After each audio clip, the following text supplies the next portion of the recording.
Hola, ¿qué tal? Yo soy la perra profesora Maika y en esta ocasión vamos a hablar de solubilidad y de precipitación desde un punto de vista de equilibrio químico. Dentro de los temas que vamos a abordar se encuentran solubilidad molar, la ley de Hess aplicado a reacciones de precipitación, ion común, el efecto de pH, el efecto de la temperatura y algunas generalidades de los iones en disolución. Comencemos hablando de para qué nos sirven estas reacciones de precipitación. Y aquí hay unos 4 ejemplos muy sencillos. Primero, para conocer las propiedades que tienen los sólidos dentro de las disoluciones, qué tan fácil o qué tan difícil van a precipitar. Sirven muy bien para conocer qué tan fácil o qué tan estables pueden ser los compuestos en estado sólido, ya sea en minería, ya puede ser una sedimentación en un río, o simplemente para la cristalización del compuesto. Estos equilibrios de precipitación son muy importantes porque podremos conocer cómo se van a comportar estos compuestos iónicos y qué tan fácil o difícil va a ser disolverlos. Como ustedes saben, mucho de lo que nos rodea se encuentra en estado sólido. Y si se encuentra en estado sólido, tiene un proceso de solubilidad cuando interactúe con agua o cuando interactúe con otros disolventes. Comencemos entonces con lo que es el fenómeno de precipitación y el equilibrio dinámico. En esta ocasión vamos a centrarnos o vamos a platicar en los compuestos que son iónicos o que nosotros suponemos iónicos y que se van a disociar en iones en disolución. Y vamos a partir de la idea de que este fenómeno de precipitación comienza con imaginarnos a los sólidos, que están compuestos por iones, como en una red cristalina, en una red que se van a repetir en 3 dimensiones. Esta red que se repite en 3 dimensiones, si está hecha de iones, pues estarán alternados positivos y negativos, que en este caso los rojos son los negativos y los azules son los positivos, o viceversa, en realidad no importa mucho. Y al estar acomodados así en una red cristalina, van a tener una fuerza con la que ellos están enlazados unos con otros, con la que tienen esta interacción iónica unos con otros. Una vez que entendamos esto así, como una red cristalina de átomos que se encuentran como iones positivos y negativos y que se encuentran alternados en una red cristalina, que puede ser no solo de esta manera, de muchas maneras, vamos a imaginarnos ahora qué es lo que sucede cuando nosotros los hacemos entrar en agua o los hacemos interactuar con agua. Entonces, si nos imaginamos que hay agua alrededor de este sólido o de esta red cristalina, los fenómenos que van a presentarse a su alrededor van a ser de aguas o moléculas de agua que logran disociar o logran quitar átomos de esta red cristalina. Y pueden quitarlos de diferente manera. Pueden quitar estos que se llaman pares iónicos, que es muy poco común, pero lo podrían hacer. Podrían quitar un par, un positivo y un negativo, y rodearlo de aguas. Podrían también quitar un átomo cargado positivo o negativamente y rodearlo de aguas. Y podrían quitar un número conocido de iones. Este va a ser nuestro trabajo ahora. Conocer qué cantidad de iones es capaz de ese sólido liberar en agua. Y se vuelve un equilibrio dinámico. Porque así, con una velocidad con la que el sólido se disocia en iones en cierta concentración en la disolución, estos iones a su vez pueden formar, ya sea pares iónicos, o pueden regresar a formar la estructura cristalina en 3 dimensiones. Entonces, estos equilibrios van de ida y vuelta. Como se pueden disociar los iones en agua, como se pueden volver a encontrar en agua y volver a formar el sólido. Estos equilibrios ocurren todo el tiempo. Y pasa lo mismo que habíamos platicado con el equilibrio químico. Hay una velocidad con la que se forman productos y otra con la que el producto regresa a reactivos. En el momento en el que la velocidad es la misma de cuando se rompe y se forman estos enlaces o estas interacciones con el agua, se va a mantener una concentración constante de iones en disolución. Esta concentración constante de iones en disolución tendrá que ser entonces nuestro equilibrio químico, que no es un equilibrio quieto, es un equilibrio dinámico, donde moléculas están formándose, o más bien están interactuando con agua para formar los iones en disolución, y esos iones en disolución están interactuando entre ellos para formar el sólido. En este equilibrio, nosotros tenemos un punto donde la concentración no cambia, y esa concentración que no cambia se le conoce equilibrio dinámico, y lo podemos calcular y lo podemos encontrar también en tablas. Entonces ahora sí, vamos a ver las reacciones de precipitación como reacciones tal cual. Entonces vamos a tener un sólido, que van a ser estos pares iónicos acomodados en la red cristalina. Este sólido puede formar pares iónicos, pero ahora que estén rodeados con agua, y estos se pueden disociar en iones, uno positivo y uno negativo, rodeado de aguas, por eso está entre comillas ahí acuoso. Esto se puede abreviar de esta manera. Tenemos un sólido, en este caso vamos a tomar como ejemplo el sulfuro de plomo, que se encuentra como sólido. Se puede formar un sulfuro de plomo acuoso, el par iónico, y este par iónico se puede disociar en iones, en plomo 2+ y en sulfuro 2-, que van a estar rodeados de aguas. Y aquí hay una nota muy importante. Este par iónico en medio acuoso se encuentra en muy pequeña concentración. Así que prácticamente podemos imaginarnos que el sólido interactúa con el agua para formar iones rodeados de agua, ¿no? O sea, en medio acuoso.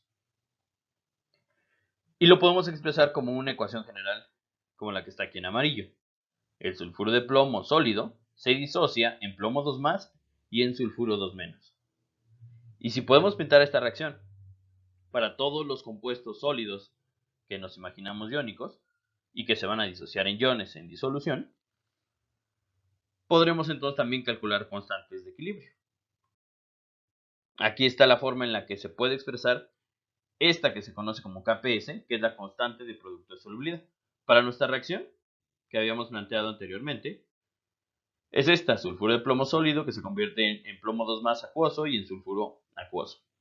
Pintamos su constante de equilibrio, que se conoce como constante de producto de solubilidad, porque el resultado de esta Kps, bueno, de esta constante de equilibrio, va a ser la multiplicación de los iones en disolución. Recuerden que cuando escribimos una constante de equilibrio, ponemos productos, concentración de productos entre concentración de reactivos. Al ser sólido, nuestro reactivo tiene una actividad de 1 y podemos no ponerlo o dividir entre 1 a la hora que expresamos nuestra constante de equilibrio. Esta constante de equilibrio es la que van a encontrar en tablas y para la primera reacción va a ser igual a la concentración de plomo 2+ por la concentración de sulfuro 2- y es muy sencilla. Podemos aplicarlo para unas ecuaciones de producto de solubilidad un poco más complejas. En el segundo ejemplo se encuentra la disociación del oxalato de lantano. Vean cuál es la relación estequiométrica. Este oxalato de lantano se va a disociar en lantano 3+ y en oxalato 2- con los coeficientes estequiométricos que se ven aquí de la reacción balanceada, y su Kps se tiene que expresar como el producto de la concentración de lantano 3+ al cuadrado por la concentración de oxalato 2- al cubo, dividido entre la concentración del sólido, ¿no? Como habíamos quedado que tenía actividad de 1, entonces no lo ponemos o lo dividimos entre 1, y nos queda la Kps expresada en estos términos de concentración elevado a los coeficientes estequiométricos que tiene la reacción. Como les decía, estas Kps se pueden encontrar en tablas y a partir de ellas podemos deducir muchas cosas. Entre ellas podemos deducir la solubilidad molar de las especies. Vamos a empezar con el ejemplo sencillo, que es la reacción de sulfuro de plomo, que va a formar plomo 2+ y sulfuro 2- en medio acuoso.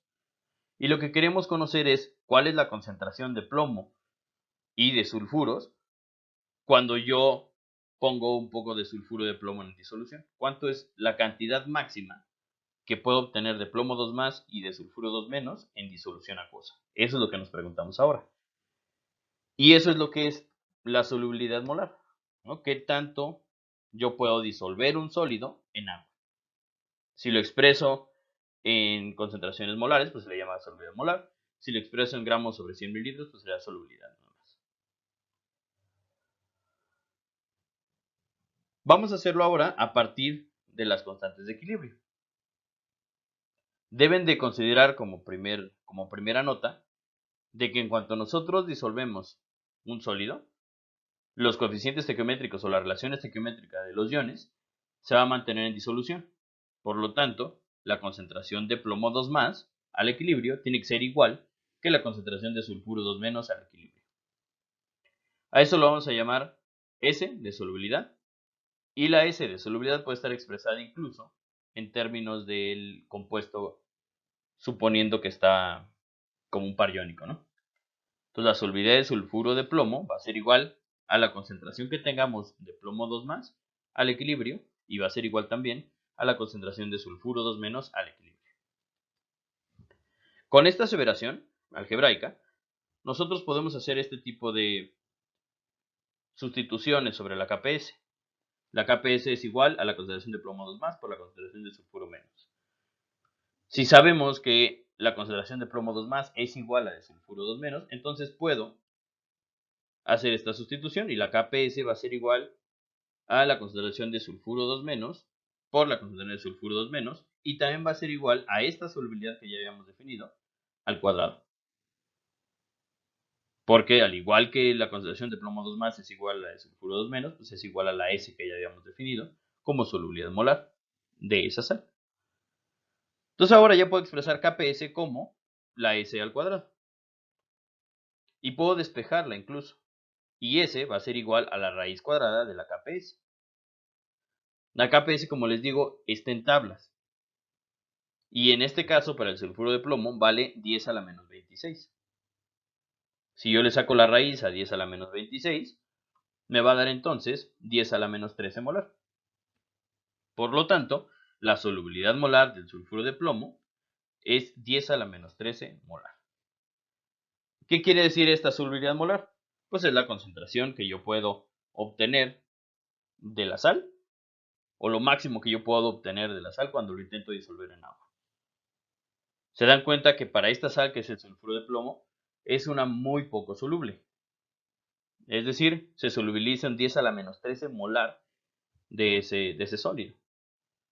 Con esta ecuación de acá, con estas igualdades que sacamos a partir de los coeficientes estequiométricos y de saber que al equilibrio son iguales estas concentraciones, podremos nosotros también saber qué concentración hay de plomo y de sulfuro al equilibrio, que corresponden igual al 10 a la menos 13 molar para el plomo y para el sulfuro.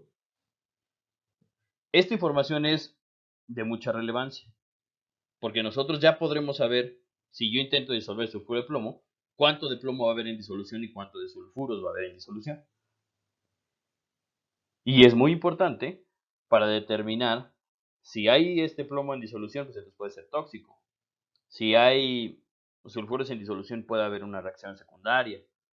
Pero si es una concentración muy baja, pues uno no se puede preocupar tanto. Estas concentraciones se pueden modificar, ya veremos después cómo. Lo que conviene ahora es ver otros ejercicios con otro tipo de reacciones para sacar esta solubilidad a partir de la KPS. Ahora veamos un ejemplo de cómo calcular la solubilidad molar de una sal a partir de la KPS. Pero ahora esta sal va a ser del tipo A2B3, es decir, la relación estequiométrica de los productos o de los iones al equilibrio no va a ser 1 a 1, sino va a ser una relación de 1 a 2 y de 1 a 3. ¿Qué quiere decir esto? Que ahora los coeficientes estequiométricos van a ser distintos para el catión y para el anión. Y esto conlleva una cosa conceptual que tienen que estar muy atentos. Y debemos de tener cuidado con la concentración de los iones y la relación estequiométrica, porque no va a ser lo mismo la relación estequiométrica que la determinación de la concentración de un ion a partir del otro, al equilibrio. Explico de nuevo. La relación estequiométrica del lantano con respecto al oxalato es, por cada 2 que yo obtenga de lantano, debo de obtener 3 de oxalato. Y entonces el coeficiente 2 aplica para el lantano y el coeficiente 3 aplica para el oxalato. Pero a la hora que yo quiera expresarlo en concentraciones, la relación va a ser distinta.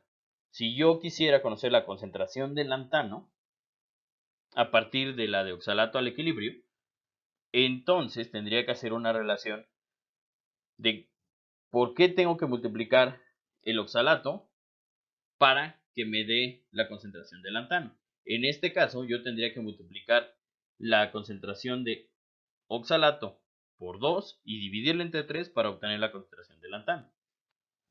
O viceversa. La concentración de oxalato la podría obtener si tomo la concentración de lantano, la multiplico por 3 y la divido entre 2. Lo pueden entender un poco mejor si le ponen números. Imaginen que ustedes tienen un mol de oxalato de lantano y que ese mol se logra disociar por completo. Esta es una suposición y tómenlo como eso, ¿no? Si se disocia por completo, obtendrían 2 moles de lantano y 3 moles de oxalato. Si yo quisiera conocer la concentración de oxalatos al equilibrio, tendría que tomar la concentración de lantano, que serían 2 moles, multiplicarla por 3 para que me diera 6 y dividir entre 2 para que me diera 3. Y en este caso nuestra ecuación se cumple.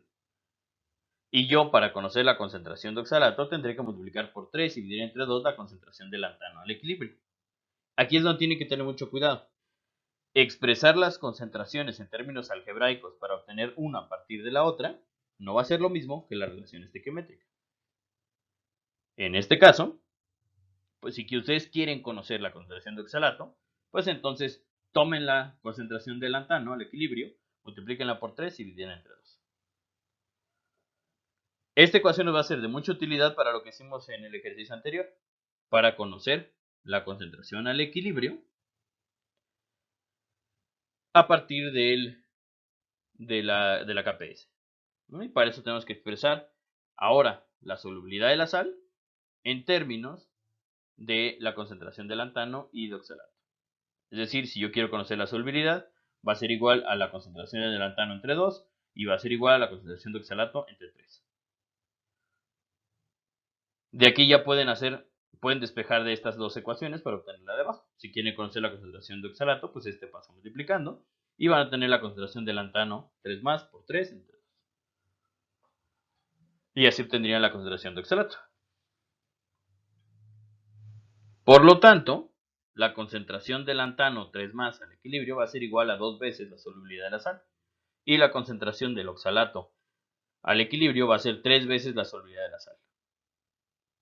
Con estas ecuaciones de acá, las que estamos señalando del lado derecho, ya se pueden sustituir en la KPS y ya podríamos encontrar una forma algebraica para conocer S, que es la solubilidad molar de la sal, a partir de la KPS de esta sal. Vamos a hacerlo. Entonces ya sabemos estos equilibrios. Podemos sustituirlos en la ecuación de la KPS. Entonces ahora en vez de poner concentración de lantano 3 más, voy a poner 2S. En lugar de poner la concentración de oxalato, voy a poner 3S. Y lo sustituyo ya ahí en la ecuación. A continuación, voy a poder aplicar algebraicamente las operaciones de cuadrado y al cubo. Y me va a dar que 4S cuadrada por 27S al cubo es igual a 108S a la quinta. Y si quiero conocer la solubilidad, pues únicamente tendré que despejar de esta ecuación y me va a dar esto. Que la solubilidad va a ser igual a la raíz quinta de la KPS entre 108. Si conozco la KPS, que es de 10 a la menos 27.7, puedo sustituir aquí en la ecuación y obtener la solubilidad. Por lo tanto, la solubilidad molar del oxalato de lantano va a ser 1.12 por 10 a la menos 6 molar. Esta solubilidad, que vendría siendo esta S, nos va a permitir entonces conocer cuánto vale la concentración de lantano y cuánto vale la concentración de oxalato al equilibrio. Simplemente tendremos que despejar. Si quiero conocer la concentración de lantano, pues tendrá que ser 2 veces esta S. Si quiero conocer la concentración de oxalato, pues tendrá que ser 3 veces esta S. Y así podremos conocer la concentración de las especies o de los iones en disolución. ¿Vale? Dense cuenta que el oxalato, aquí, es 3 veces más grande que la de la solubilidad, ¿no? O si lo ven de acuerdo a la relación estequiométrica, el oxalato va a ser 3 medios más grande que la concentración de lantano. Y es lo que esperábamos. La concentración de oxalato tiene que ser mayor que la de lantano, porque se disocian 3 veces, bueno, 3 medios más que la que se disoció de lantano. Las operaciones concuerdan y pues estas tendrán que ser las concentraciones al equilibrio para los iones en disolución. Muy bien. Ahora podemos hacer muchas más cosas con estas constantes de equilibrio. Una de ellas es aplicar la ley de Hess para determinar cuándo se van a poder llevar a cabo reacciones de precipitación y cuándo no. El primer ejemplo que vamos a ver es la sustitución de un ion por otro. Entonces la idea es, si tengo un sólido de yoduro, digamos en el plomo, ¿no? De cloruro, perdón. Tenemos cloruro de plomo en un sólido. ¿Qué pasa si yo le agrego yoduros? ¿Se forma el yoduro de plomo o no? ¿O se prefiere quedar como cloruro de plomo? Este tipo de reacciones van a ser de mucha utilidad cuando a ustedes les interesa algún metal que esté pegado con algún ion. Por ejemplo, si les interesan los cloruros en disolución, pueden agregarle otro ion para que lo desplace, dependiendo que sea lo que les interese, ¿no? Y aquí la pregunta es, ¿se puede o no se puede? Tengo un sólido que es cloruro de plomo y la pregunta es, si le echo yoduros, ¿se va a formar el yoduro de plomo o no? Y lo podremos saber con la constante de equilibrio. Esta constante de equilibrio no está en tablas, pero sí tenemos la constante de producto de solubilidad del cloruro de plomo y del yoduro de plomo. Entonces vamos a sumarlas para ver si podemos obtener esta reacción en general y su constante de equilibrio. ¿Okay? Entonces tenemos aquí la del cloruro de plomo y tenemos también la del yoduro de plomo. Por razones de que los voy a sumar para obtener esta ecuación completa, volteé reactivos de productos, ¿no? Y pues también tendremos que sacar el inverso de la KPS para el caso de esta reacción. Y bueno, sumados me va a dar la reacción que me interesa, ¿no? Cloruro de plomo más yoduros en disolución que van a formar yoduro de plomo y cloruros en disolución. Este es lo que nosotros queremos responder. Este está en tablas y vale 10 a la menos 4.77. La de yoduro de plomo también está en tablas, vale 10 a la menos 8.01. Si los volteo reactivos por productos y productos por reactivo, entonces la constante de equilibrio de esta reacción tendrá que estar expresada como el inverso de la KPS y vale 10 a la 8.01. Los multiplico, las dos constantes de equilibrio de cada una de las reacciones involucradas, y me va a dar la constante de equilibrio de mi reacción global, que en este caso da 10 a la más 3.24. Como les decía, este se encontrará en tablas, este de acá se intercambia como se intercambia reactivos por productos, la constante de equilibrio es el inverso. Y si la constante es mayor que 1, está favorecida a productos, así que sí es posible sustituir yoduros por cloruros, y la constante de equilibrio va a ser 10 a la 3.24. Está favorecido hacia productos porque este valor es mayor que 1. Por lo tanto, si yo tengo un sólido que es cloruro de plomo y le echo una disolución de yoduros, se tienen que intercambiar para formar ahora yoduro de plomo, que es amarillito, y liberar cloruros en la disolución. Y por lo tanto, sí es posible sustituirlos. Este es un ejemplo de cómo puedo utilizar la ley de Hess para determinar constantes de reacciones de precipitación, y en este caso una de sustitución. Y es simplemente un ejemplo de cómo es de utilidad conocer la ley de Hess y aplicarla para este tipo de problemas. Vayamos ahora a lo que es el efecto del ion común. Como ya les había explicado, la concentración de las especies en disolución provenientes de un sólido lo podemos determinar a partir de la KPS, pero también podemos perturbar el equilibrio y lo podemos perturbar agregándole más de un ion y ver lo que sucede con las concentraciones del otro ion o con el sólido que está precipitando. Entonces partamos de un ejemplo. Entonces en el equilibrio la concentración de plomo y sulfuros es la misma, ¿no? 10 a la menos 13. Vamos a partir del ejemplo del sulfuro de plomo que habíamos trabajado desde un inicio. Ya habíamos sacado que al equilibrio se encontraba una concentración de plomo de 10 a la menos 13 y de sulfuros de 10 a la menos 13. Lo que le vamos a cambiar ahora es de que vamos a perturbarlo. Vamos a agregarle más especies, puede ser sulfuros o puede ser plomo, y esto va a modificar la concentración de la otra especie. Este es el efecto del ion común. Cuando nosotros agregamos más de uno de los iones para modificar la concentración del otro. Entonces, esto es lo que ya habíamos visto, que la KPS vale 10 a la menos 26, que cada una de las concentraciones al equilibrio, suponiendo que solo le echamos sulfuro de plomo, pues van a ser la misma y va a ser 10 a la menos 13. Y el efecto del ion común va a estar relacionado a modificar la concentración de alguno de los dos y ver qué sucede, ¿no? Como ejemplo, vamos a agregar 0.02 molar de sulfuro de sodio. Al estar agregando 0.02 molar de sulfuro de sodio, lo que estoy haciendo es agregar sulfuros. Y en vez de tener ahora la concentración al equilibrio de sulfuros, ya está modificada, ya es 0.02 molar más. Entonces habrá prácticamente 0.02 más sulfuros en disolución, lo que va a obligar a que el sólido precipite un poco más y que baje la concentración de plomo hasta 5 por 10 a la menos 25 molar, porque siempre se tiene que cumplir que esta KPS sea una constante. Recuerden, para cumplir que la KPS sea una constante y valga 10 a la menos 26, nosotros tenemos que forzar a que la concentración de plomo disminuya hasta 5 por 10 a la menos 25 para que multiplicado por 0.02 nos dé este 10 a la menos 26. ¿Qué es lo que sucede al multiplicar 10 a la menos 24.3, que es este 5 por 10 a la menos 25, por el 0.02 que obligamos nosotros a tener de sulfuros en la disolución, para que me dé el 10 a la menos 26? La forma en la que precipite, o la forma en la que disminuya la concentración de plomo desde 10 a la menos 13 hasta 10 a la menos 24.3, es de que esa cantidad de plomo, que es muy chiquitita en realidad, pues se convierta ahora en precipitado, ¿no?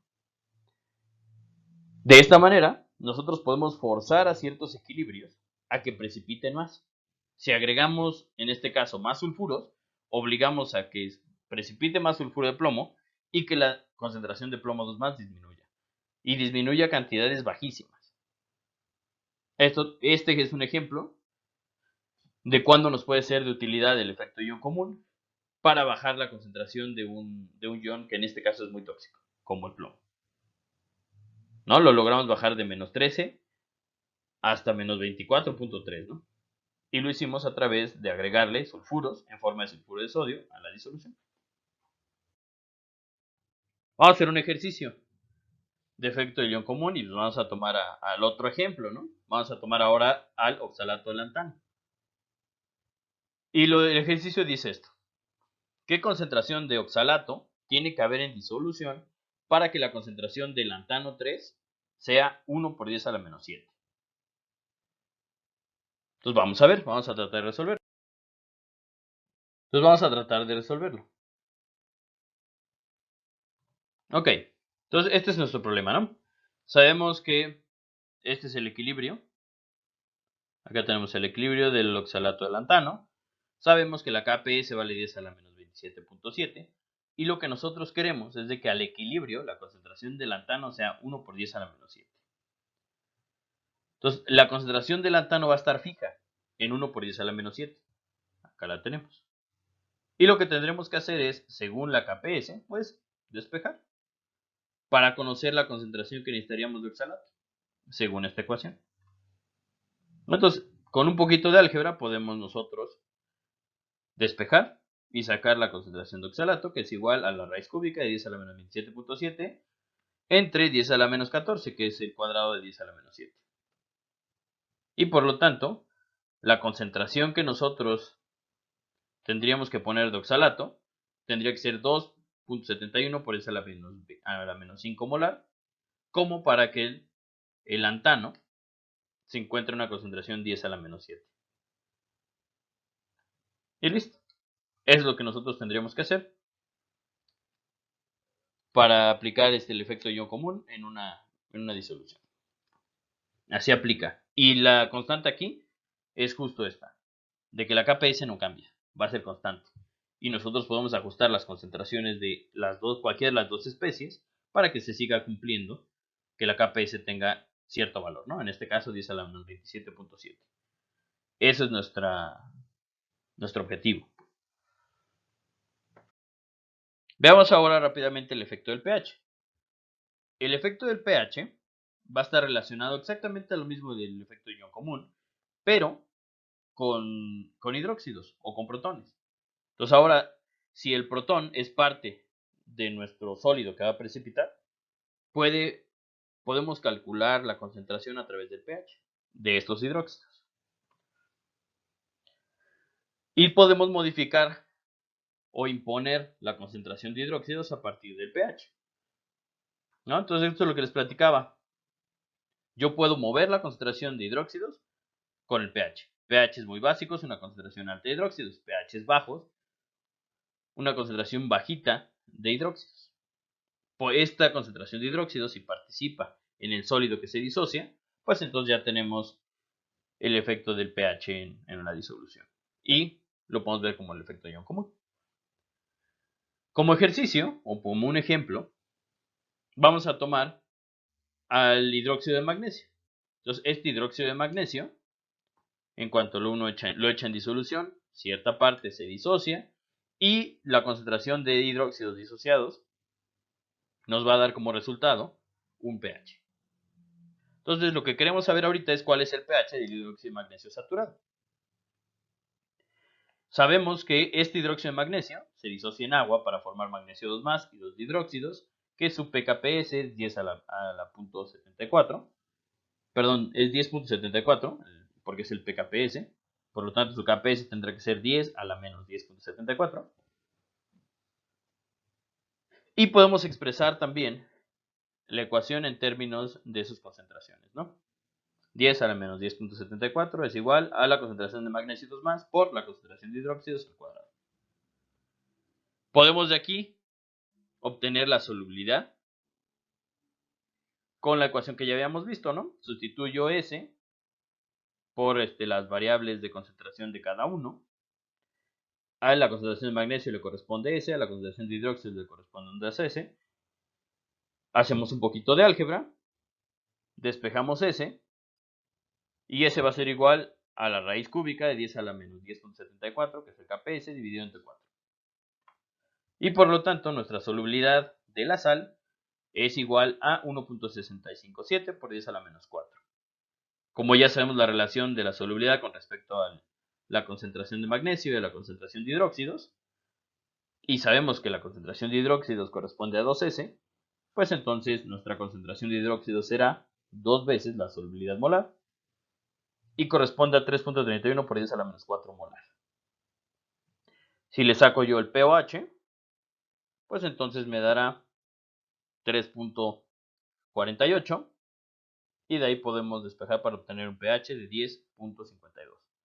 Por lo tanto, cuando yo tengo hidróxido de magnesio y este hidróxido de magnesio lo disuelvo en agua o lo saturo, voy a obtener una concentración de magnesio de 1.657 por 10 a la menos 4 y una concentración de hidróxidos de 3.31 por 10 a la menos 4 molar.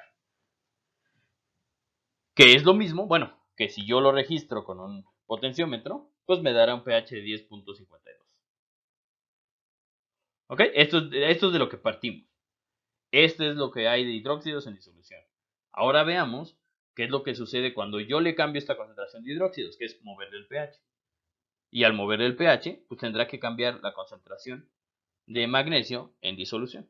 Ahorita tenemos 1.657 por esa menos 4, cuando únicamente liberamos ahí la sal en agua. ¿Ok? Entonces, si tenemos ahora una disolución con un pH más básico, esperaríamos que precipitara más hidróxido de magnesio para disminuir la concentración de magnesio 2 en disolución. Y aquí es donde entra la parte del efecto de ion común. Supongamos que ponemos ahora un pH más básico de lo que teníamos, ¿no? Teníamos como 10.5. Ahora vamos a subirlo a 12 y ver qué sucede. Si tenemos un pH de 12, nosotros tenemos una concentración de hidróxido de 10 a la menos 2. Esta concentración de 10 a la menos 2 podemos sustituirla en nuestra ecuación de Kps. Aquí está el 10 a la menos 2. Y de ahí despejar la concentración de magnesio, ¿no? Entonces, concentración de magnesio tendrá que ser igual a 10 a la menos 10.74 entre 10 a la menos 4. Y nuestra concentración de magnesio entonces al equilibrio a pH 12 tendrá que ser 10 a la menos 6.74. Esta concentración de magnesio, como pueden ver, es menor a la que teníamos antes. Era por 10 a la menos 4 más o menos la otra. ¿no? Que corresponde a 1.82 por 10 a la menos 7. Y corresponde con lo que esperaríamos. Un pH más básico disminuye la concentración de hidróxidos en la disolución y el hidróxido entonces, perdón, la concentración de magnesio entonces, pues no desaparece, simplemente se forma más sólido. Y cumple también con la ley de Le Chatelier. Entonces, si agrego más hidróxidos, aquí, si estoy agregando más hidróxidos al equilibrio, entonces la reacción tiende a formar más reactivos. Y al tender a formar más reactivos, tiene que disminuir la concentración de uno de los productos, que en este caso es el magnesio. ¿Cómo conocer la concentración que nos queda en el equilibrio? Bueno, pues con toda esta metodología hasta llegar a la concentración de magnesio 2 más al equilibrio. Ahora veamos lo que sucede con un pH más ácido. Si al equilibrio ahora le echo ácido, pues yo esperaría que el sólido se disolviera más y que aumentara la concentración de magnesio. Veamos ahora el ejemplo cuando tenemos un pH de 5. Si tenemos un pH de 5, ahora lo que estamos haciendo es disminuyendo la concentración de hidróxidos y lo que esperaríamos es de que reactivos se conviertan más a productos y aumente la concentración de magnesio 2 más. Conocemos la pKps, sabemos de la ecuación de pKps con los hidróxidos y con el magnesio, y veamos ahora qué sucede con una concentración de hidróxidos 10 a la menos 9. Si nuestro pH es igual a 5, nuestra concentración de hidróxidos tendrá que ser 10 a la menos 9. Y vamos a hacer lo mismo que con efecto ion común. Sustituimos el 10 a la menos 9 en la concentración de hidróxidos, despejamos para obtener la concentración de magnesio, y encontramos que la concentración de magnesio tiene que ser 10 a la menos 1.74, que sí es mayor a la que ya habíamos visto en un inicio, cuando no habíamos agregado, no habíamos modificado el pH, ¿no? Que era alrededor de 10 a la menos 4, que corresponde a una concentración de 0.0182 molar. Este es el efecto del pH. Cuando nosotros modificamos el pH en una reacción al equilibrio que está involucrado un hidróxido, en este caso magnesio, un hidróxido de algún metal, habrá un cambio también en la concentración de la especie o del ion en disolución, en este caso del catión, en disolución. Si le echamos imponemos un pH ácido, pues entonces tiende a ser producto, se aumenta la concentración del catión con respecto al que teníamos natural o el que teníamos libre, y también va a disminuir si nosotros aumentamos el pH. Lo podemos calcular, y la forma de calcularlo es aplicando el efecto ion común, pero ahora con la concentración de hidróxidos. Veamos ahora el efecto de la temperatura. Entonces, ¿qué le pasa a nuestros equilibrios cuando movemos la temperatura? Tienen que saber de inicio de que si nosotros movemos la temperatura, la constante de equilibrio es distinta. Se va a mantener constante únicamente si mantenemos temperatura y presión constante. Si cambiamos la temperatura, pues la constante de equilibrio cambia también. Pero veamos cuál es el comportamiento de la solubilidad de algunas sales cuando le movemos la temperatura.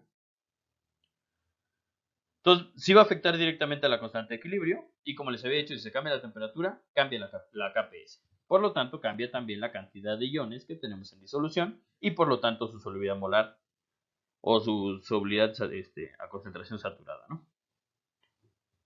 Hay muchos ejemplos. Generalmente, la mayoría de los sólidos o de los iones, conforme yo aumento la temperatura, aumenta su solubilidad, es decir, su solubilidad molar. Algunos aumentan más, bueno, en el caso del nitrato de potasio se ve clarísimo cómo aumenta, y aumenta muy grande, casi exponencial. En el sulfato de cobre vean cómo empieza medio flojo y después aumenta, pero aumenta considerablemente. Y en el cloruro de sodio aumenta, pero aumenta muy poquito. Entonces, ¿qué significa? Que de manera general, cuando aumenta la temperatura, sí aumenta la solubilidad de las cosas o de los iones, pero aumenta de diferente manera dependiendo del tipo de interacción que yo tenga, dependiendo del sólido que yo tenga. Y tengamos cuidado, porque hay algunos casos donde disminuye su solubilidad cuando aumenta la temperatura. Son raros, muy raros, son contados y tienen efectos como colaterales o secundarios que le afectan la solubilidad, ¿no? Pero hay algunos rarísimos, por ejemplo sulfato de sodio. El sulfato de sodio aumenta su solubilidad con la temperatura, Pero llega un punto en el que se deshidrata y empieza a disminuir su solubilidad con la temperatura. Este es un caso rarísimo. Otro caso raro es el de cloruro de sodio, porque casi no aumenta con el aumento de temperatura, eso es raro. Y bueno, hay otros ejemplos como en el sulfato de cerio que disminuye, pero se debe a las aguas de hidratación que tiene ese compuesto. Entonces tengan cuidado, cuando aumenta la temperatura generalmente aumenta la solubilidad, no todos lo hacen al mismo ritmo, y hay casos raros, por ejemplo estas sales con aguas de hidratación, que de repente la solubilidad disminuye cuando aumenta la temperatura. Nada más tengan cuidado con eso, pero de manera general sí pueden considerar que un aumento de temperatura va a aumentar su solubilidad. Y ya, para finalizar, les voy a platicar algunas de las generalidades de los iones en disolución que les pueden ser de utilidad como para predecir en qué situación están, ¿no? O qué pueden esperar de los sólidos en disolución, aunque no se los digan en los problemas. Entonces, la primera generalidad es de que todos los nitratos son solubles. Es difícil decir siempre, en química sobre todo, entonces, digamos casi todos, ¿no? O casi siempre los nitratos van a ser solubles en agua. Pasa lo mismo para las sales de los cationes del grupo 1, sodio, potasio, rubidio y cesio, litio es rarón, y del ion amonio. La mayoría son solubles, si no es que casi el 100%, ¿no? Les digo, es difícil decir siempre en química, porque hay algún compuesto que se comporta fuera de la tendencia.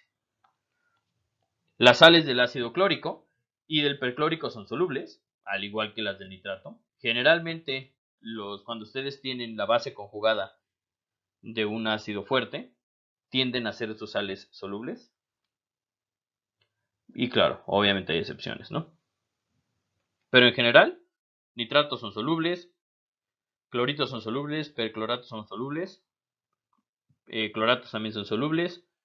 Las sales del grupo 1, que tienen sodio, potasio, rubidio y cesio, generalmente son solubles. Las sales que tienen amonio generalmente son solubles. Los haluros, cloruros, bromuros y ioduros y los tiocianatos generalmente son solubles, con algunas excepciones. Por ejemplo, cuando están unidos a plata más, a talio más, a plomo 2 más y a mercurio 1 más, ¿no? Que es mercurio, el dímero de mercurio 2 más. Los sulfatos son todos solubles exceptuando cuando se unen a plomo 2, mercurio 2, bario 2, estroncio 2, calcio, el dímero de mercurio más y plata más, que son parcialmente solubles, es decir, tienen una KPS. Los nitritos y permanganatos son solubles, exceptuando los de la plata, y hay que tener cuidado porque son agentes oxidantes, ¿no? Principalmente el permanganato. Y ya lo saben, ¿no? Ya saben que es buen agente oxidante el permanganato por sus clases de laboratorio. Son ahorita algunas generalidades que conviene que las tengan en cuenta cuando no les dan ninguna información y tienen que adivinar, ¿no? Continuando con este listado, tenemos que los tiosulfatos son solubles, exceptuando los de plomo 2 más, bario 2 más y plata más. Los fluoruros son generalmente insolubles, exceptuando los de plata más, los de hierro 3 más y los iones enlistados en la regla 2, que son sodio, potasio, rubidio, por ahí, bueno, el cesio, que es radioactivo, pero la mayoría de los fluoruros van a ser insolubles. Las sales del ácido sulfídrico, es decir, los sulfuros, van a ser insolubles, exceptuando los que sean de sodio, potasio, rubidio. También los de calcio, bario y estroncio van a ser solubles. Generalmente los sulfuros son insolubles. También los bisulfuros van a tender a ser insolubles. Los sulfitos, carbonatos, fosfatos, oxalatos, cromatos son insolubles en medio básico o neutro, significa que es fácil que precipiten. En medio ácido, pues no, van a mantenerlos solubles, pero en básico neutro van a tender a ser muy insolubles, exceptuando los alcalinos y el amonio, que es lo de la regla 2, y como ya habíamos dicho, en medio ácido sí van a ser solubles. Los hidróxidos son insolubles, la mayoría, exceptuando los de la regla 2, que son los de la familia 1, estroncio, bario y calcio. Todos los demás, en su gran mayoría, los hidróxidos precipitan y son insolubles.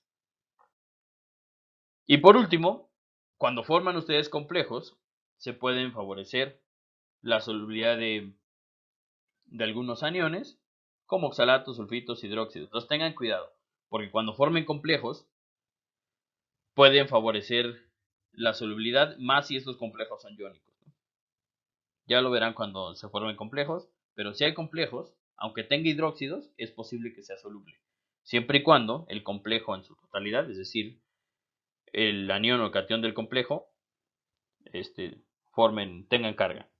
Si no tienen carga, se les dicen complejos neutros, y estos complejos neutros tienden a ser insolubles en agua, como el hierro ACAC, que es el trisacetilacetonato de hierro 3. Y bueno, los compuestos de coordinación iónicos tienden a ser solubles si están acompañados de cationes y aniones pequeños, como cloruros, como sodio, potasio.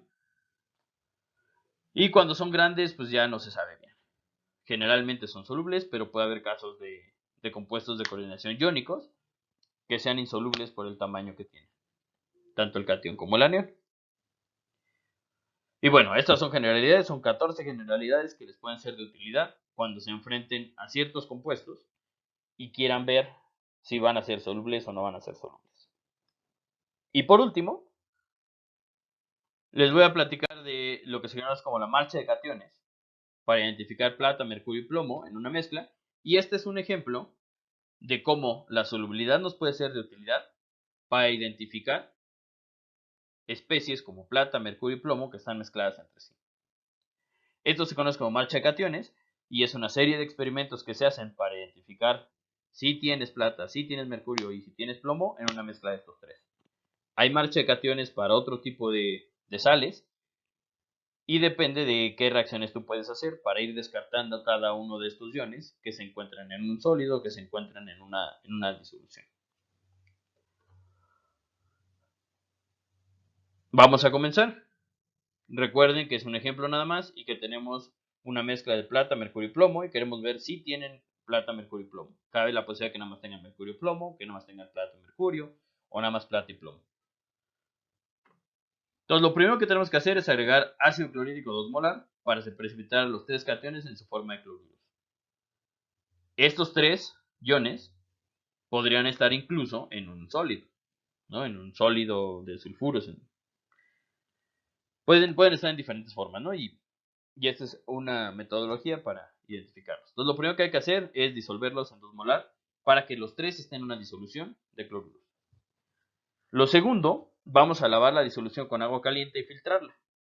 Al lavarla con agua caliente y filtrarla, van a quedar los sólidos de cloruro de plata y cloruro de mercurio en el papel filtro, y el cloruro de plomo, que es soluble en agua caliente, pues se seguirá en la disolución, ¿no? Entonces, de esta manera identificamos plomo. Y una vez que quitamos el plomo, a la disolución que quedó, vamos a ver cuánto plomo teníamos. Y lo podemos hacer precipitando con yoduro de plomo.